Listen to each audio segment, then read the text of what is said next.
என் வாழ்வில் வியானி என்ற கருத்துரையை முன்வைத்து ஒரு சில வினாடிகள் உங்களோடு பேச நான் விளைகின்றேன்.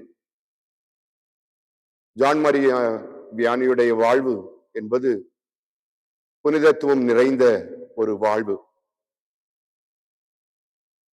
ஏழ்மையில் தன்னை வெளிப்படுத்துகின்ற வாழ்வு, தாழ்ச்சியில் சிகரமாய் நிற்கின்ற ஒரு வாழ்வு. எதிலும் இறைவனை கண்டு அந்த இறைவனுக்கு முன்னுரிமை கொடுத்து அந்த இறைவனையே எல்லாமுமாக கருதி வாழ்கின்ற ஒரு புனிதத்துவ வாழ்வை நம்முடைய புனித நமக்கு முன்மாதிரியாக விட்டு சென்றிருக்கின்றார். அந்த வாழ்வை நான் என்னுடைய வாழ்வாகவும் பார்க்க விரும்புகின்றேன்.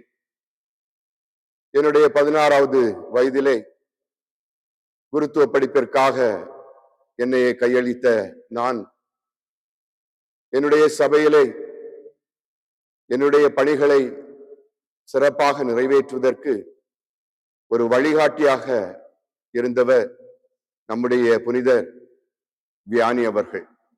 நோயாளிகளை சந்திப்பது, மரக்கல்வியை போதிப்பது, திருப்பலியை காலையிலே நிறைவேற்றுவது போன்றவற்றை செய்ததன் மட்டுமல்லாமல் ஒப்புரவு அருள் சாதனத்தின் வழியாக மக்களுக்கு இறைவனுடைய பாவ மன்னிப்பையும் அவர் பெற்றுக் கொடுப்பவராக இருந்தார்.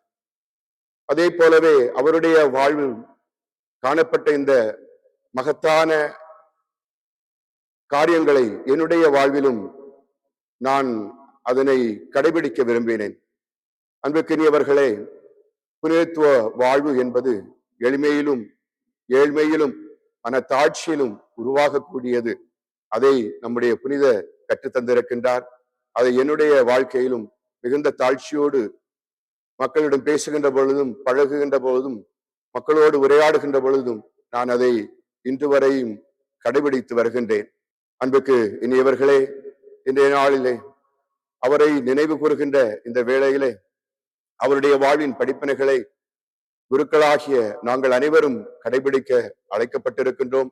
இதன் வழியாக புனிதத்துவ வாழ்வை நோக்கிய பயணத்திலே நாங்களும் பயணிக்கின்றோம். இறைமக்களாகிய நீங்களும் பயணிக்க வேண்டும் என்பதனை இன்றைய நாளிலே உங்களுக்கு கூற விரும்பி உங்கள் அனைவருக்கும் திருவிழா நல்வாழ்த்துக்களை மகிழ்ச்சியோடு தெரிவித்துக் கொள்கின்றேன். புனித ஜான் மரிய வியானியே எங்களுக்காக வேண்டிக் கொள்ளும்.